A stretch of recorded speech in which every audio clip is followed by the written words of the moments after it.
Oi, gente, como vocês estão? A gente não tá muito animado hoje. A gente já acordou numa angústia. Meu pai já ligou, já falou dos 3 remédios que ele toma pra hipertensão. E a gente já foi olhar e já fiquei desesperada. Meu pai tem 60 anos, hipertenso, todo errado. Maravilhoso, pai, porque ele vê os vídeos. Pai, eu te amo, tá? Você é maravilhoso. Mas tem uma notícia muito boa, que hoje às 5h30 da tarde, 5h50 na verdade, no canal Viva, passa o quê? Cabocla, onde haverá uma cena maravilhosa feita por uma atriz maravilhosa, sensacional. Quem? Maria Flor, eu mesma aqui, que falo com vocês. Morte de Tomé, uma cena triste, uma coisa triste, muito triste. E me marcaram no Instagram hoje, dizendo que hoje Tomé... Tem a cena que Tomé morre, que é uma coisa tristíssima. Eu nunca passei por tanta tristeza na minha vida. Isso é mentira, obviamente.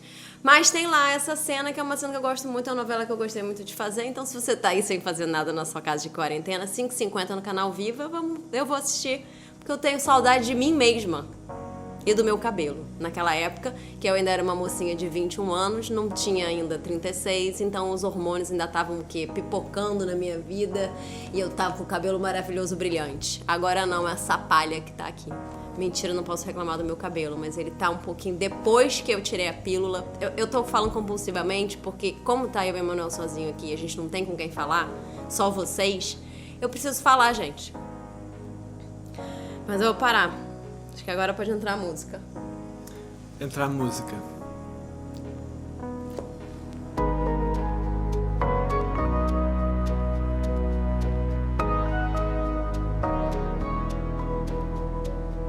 Já falei tudo, pode falar. Não tenho muito pra falar hoje não, eu queria só saber como é que vocês estão. Ontem a gente se desentendeu um pouco no vídeo. Não é minha intenção levar a mensagem de desentendimento pra ninguém, pelo contrário. A gente está aqui, é uma espécie de diário de sobrevivência isso tudo, né? Em certo sentido é um pouco isso. A Nanda, que é a mãe do Martim, ela falou que ela vai começar um diário com ele, de desenhar coisas com ele, ou escrever, ou desenhar. Isso é legal. Para as pessoas que ele não está encontrando. E aí eu achei uma ideia maneira.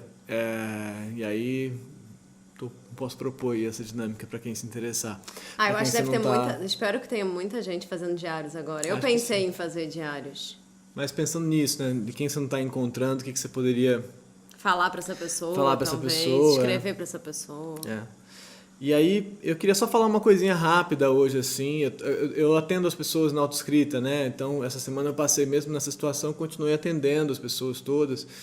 E é uma parada muito intensa, cada pessoa é interessante, por mais que essa situação de claustro assim um pouco conecte todos nós no mundo inteiro, que é uma coisa um pouco impressionante por um lado, por outro lado cada um experimenta isso de um jeito, né, mesmo assim, e é legal assim ver como é que cada um sente as coisas e para algumas pessoas é muito duro, muito terrível essa ideia de não poder sair, ou enfim, de ter a ideia de que você não pode sair, né? Só essa impressão, de repente, que a sua liberdade está retirada, assim, né? Assim, você fala, bom, agora você tem que se perguntar algumas vezes se você vai realmente sair de casa.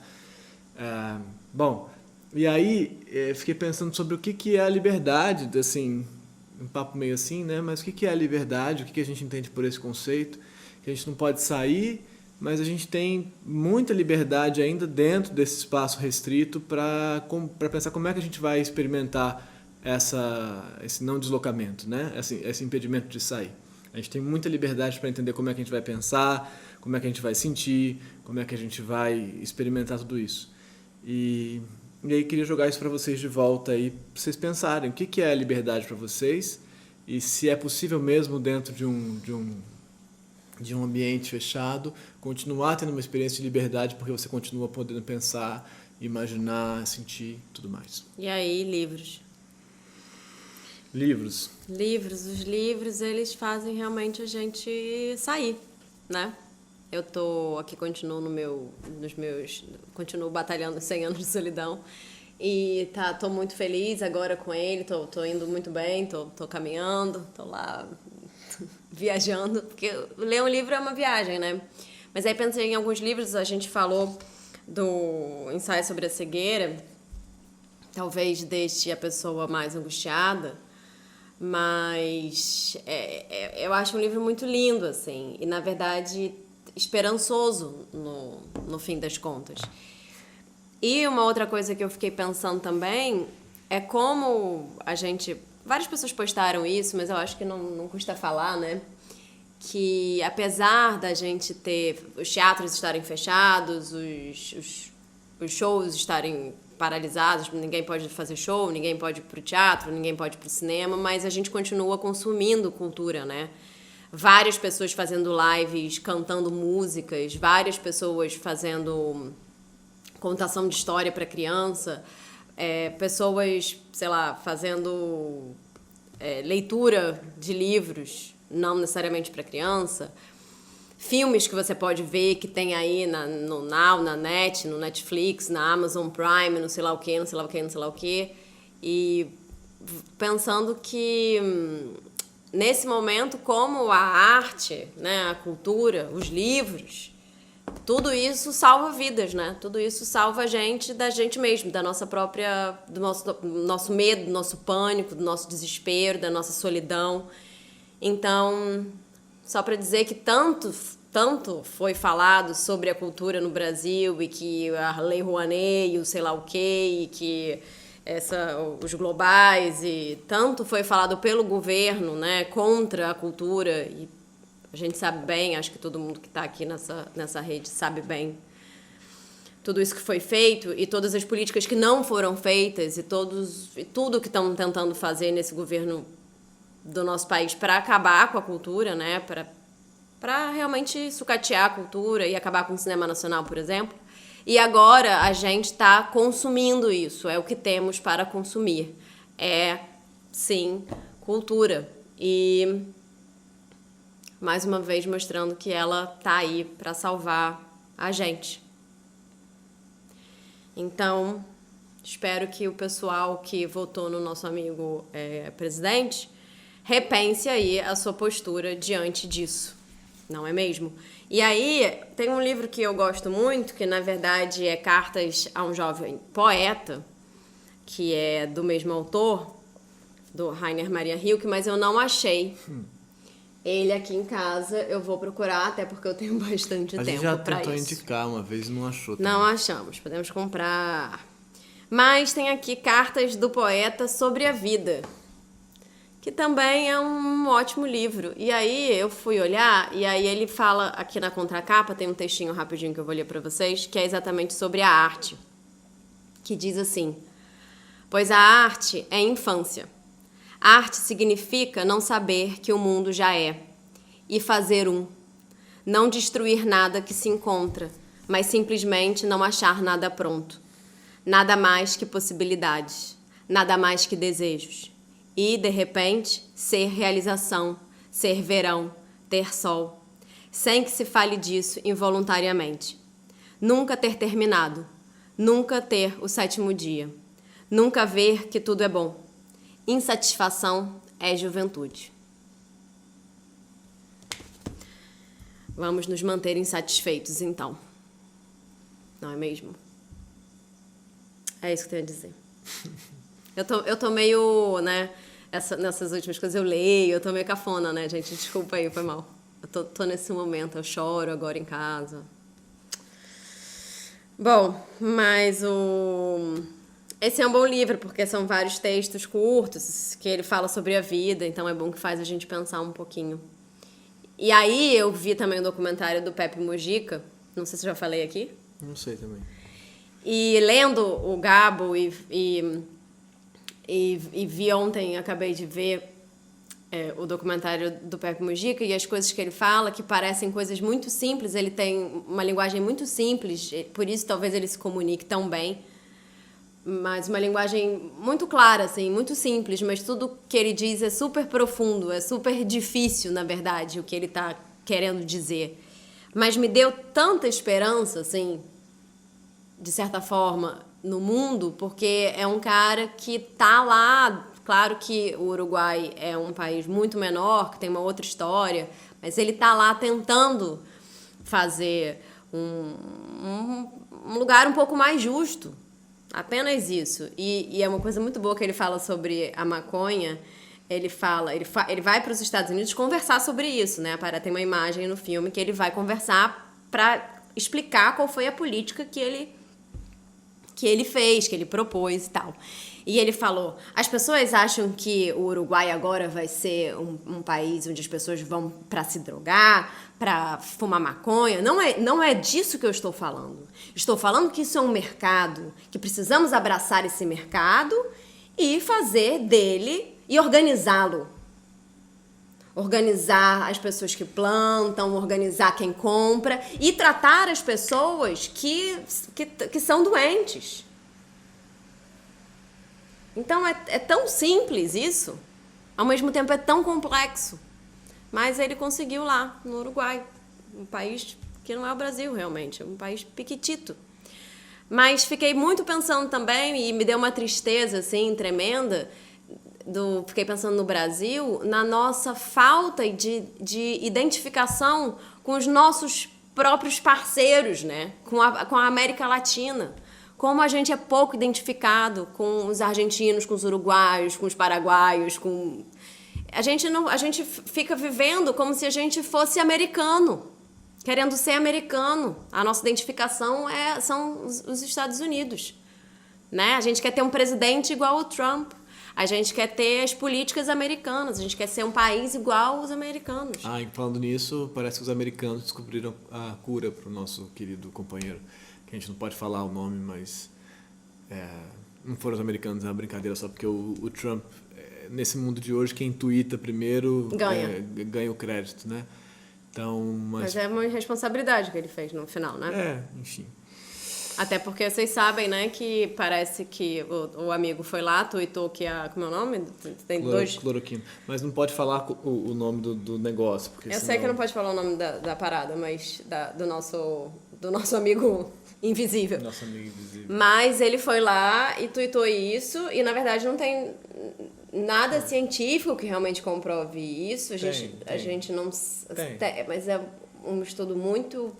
muito inicial. Mas nesse momento que a gente tá, né? Não, maravilhoso, mas assim, aí a pessoa vai lá e tuita só porque ele quer ser o primeiro. Lógico.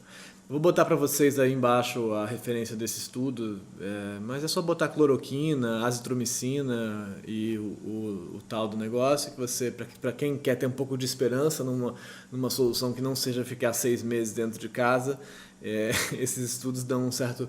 será que a gente deu sorte dessa vez? Mas é só uma questão de sorte. Então, sorte, em certo sentido, lógico, ciência, né, obviamente, mas poderia não ser, né? Pode não ser, poderia não ser. Então, essa pergunta continua rondando a gente, né?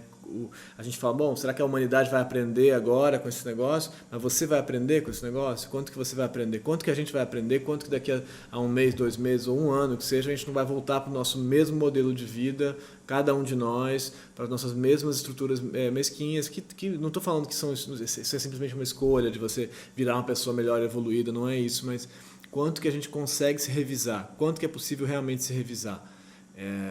E pensar que vidas menos estúpidas, menos submetidas, menos identificadas com o capital, com o consumo. Você estava falando, né, o consumo da cultura e o Mujica falando das drogas. É incrível como a gente fala consumir cultura, né? E não experimentar ou testemunhar ou participar. Já faz parte do nosso vocabulário automático, consumir. Consumir cultura. E como é que a gente consegue repensar isso, né? Quando agora os governos começam a ter que colocar em oposição direta assim, a lógica do lucro, do capital e tal, contra a saúde e a vida, né? E a gente se pergunta o que é mais importante e como é que é possível revisar esses modelos de valor que a gente tem. Se é que é possível. Uma coisa legal que ele fala, o Mujica fala também no documentário, dando vários spoilers do documentário, mas ele falando, é tão gostoso ele falando, que é bom de ver só porque você fala, cara, se esse cara passou 13 anos preso, assim, a gente vai conseguir, entendeu? Ficar 2 meses em casa, tá tudo certo, a gente tá na nossa casa. Sobre isso que eu tô falando da liberdade, porque isso pra ele foi uma chance que ele teve, realmente uma abertura que ele teve para aprender muitas coisas sobre o que importa, na vida mesmo. Não, ele fala tantas coisas bonitas, mas ele fala uma coisa que é muito bonita. Ele fala assim, todos os pobres têm que plantar flores. Porque os ricos nunca vão parar de comprar flores. Os ricos sempre vão querer enfeitar suas casas. Os pobres não compram flores, mas eles podem vender muitas flores.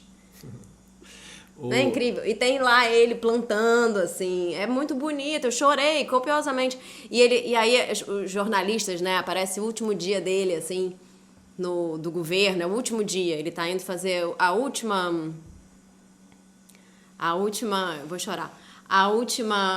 último discurso dele, que ele agradece o povo. Ele fala, meu querido povo. Querido povo, gente. Entendeu? Aí, que a pessoa começa, querido povo, isso dá tamanha importância para o que nós somos, que é um povo, que é muito bonito de ver. E ao mesmo tempo dá uma tristeza de pensar que o nosso presidente, e não é só o nosso presidente, né? É toda a estrutura no Brasil, política e, enfim, que é muito cagada. E a gente tá muito fudido aqui. Mas, e aí, como é que a gente faz para se organizar como povo, para se reconhecer como povo também, né? Tem coisas caindo por aí. Mas os macacos, eu acho. ele os macacos! Os macacos. Tem macacos aqui em casa desse tamanho. Um dia eu vou fazer. E o cachorrão, que é um cachorro enorme, nunca late pros macacos. Ele não se importa com os macacos. Ele vai estar dormindo agora, com certeza. Mas que ele fala uma coisa que é muito incrível, que ele fala, eu passei 13 anos preso.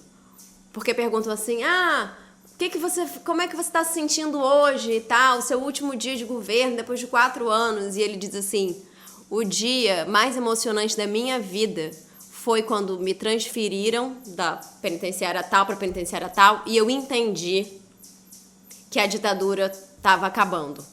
E que eu seria solto, que eu tinha sobrevivido àquilo. Realmente, isso é uma coisa que muda a sua perspectiva em relação a tudo. E ele diz uma coisa, depois eu fiquei contando para o Manuel ficou me sacaneando, que ele fala assim, tem coisas que são boas, que parecem boas, mas na verdade são ruins, e tem coisas que parecem muito ruins, mas no final elas são boas. Eu seria uma pessoa muito mais mesquinha, muito mais presa ao sucesso, ao dinheiro, se eu não tivesse vivido tudo que eu vivi. Eu queria dizer, tem um pouco a ver com isso, de como a gente pode perceber valor nas coisas que parecem muito traumáticas e ruins. Para todo mundo que está com muito medo de perder os seus e da possibilidade da morte, assim, rondando a coisa, assim, que a morte parece surgir, assim, é uma espécie de coisa invisível, né? Que aparece, que você não sabe de onde vem, um inimigo que você não consegue enfrentar diretamente, olhando no olho. Então é muito gerador de angústia, né? Realmente, muito, assim, pode ser. Mas, de qualquer forma, o fato de você ter tanto medo da possibilidade de perder o outro, indica uma coisa que é muito bonita, que é o grau de afeto que a gente tem pelas pessoas, que às vezes a gente se esquece. Mas quando você então percebe a ameaça que é sequer o vislumbre do real possível de perder alguém próximo, você se lembra da conexão afetiva que você tem com essa pessoa, que tantas vezes a gente fala que não se dá conta que está lá, né? E isso te lembra também do seu próprio desamparo, né? Da sua própria necessidade do outro. Não só isso, acho que lembra também da potência que é o encontro com o outro, da potência que é o outro na sua vida. E aí eu acho que isso é muito bonito de lembrar agora. Falar, olha como me importo com as pessoas próximas a mim, que eu não lembrava que eu me importava. Isso já é bastante coisa, eu bastante acho. Coisa. Certo, gente? Então esse foi o nosso dia 4 na nossa quarentena. Eu vou fazer uma sessão no canal, botar lá separado. A internet não está funcionando direito, então talvez não entre, sei lá, vamos ver se entra. E era isso. Tá bom? Tamo aqui junto. Tamo aqui, vamos em frente. Pra quem tá muito agoniado, eu vou tentar botar um link de um serviço de atendimento psicológico pra quem tá em quarentena. Sério. Sozinho, online e gratuito. Tô precisando desse serviço. Aqui em casa ninguém me dá esse tipo de coisa. A pessoa passa pra vocês e nunca me falou sobre esse tipo de serviço. Eu tô aqui morando com um terapeuta Não, mas não é meu. Não, sei que não é seu, mas eu moro com você, mas você só me deixa mais angustiado, porque ele só fala disso 24 horas por dia. Eu quero... É verdade. Fico pensando em outra coisa, fico vendo Pepe Mujica chorando. Ele me ridiculariza, porque eu fico vendo Pepe Mujica chorando. Tchau, gente. Tchau, gente. Gente, espera aí que eu tenho uma dúvida. Eu tava aqui hoje... Como é que foi o negócio? Eu tava aqui ontem, na verdade. Tava ontem pensando assim. Se a gente ficar muito tempo aqui fazendo esses vídeos e aqui junto, tipo, meses preso, talvez a gente comece a enlouquecer um pouco. E a gente pode falar coisas absurdas e coisas loucas e arrancar os cabelos, os penteiros, tirar a calcinha pela cabeça, entendeu? Esses vídeos vão começar a virar o que é uma maluquice. Eu tô prestes a chegar nesse lugar. Dá mais uma semana que talvez vocês se divirtam comigo. Talvez eu vire o quê? A louca. Ih, chegou uma pessoa! Meu Deus, quem será?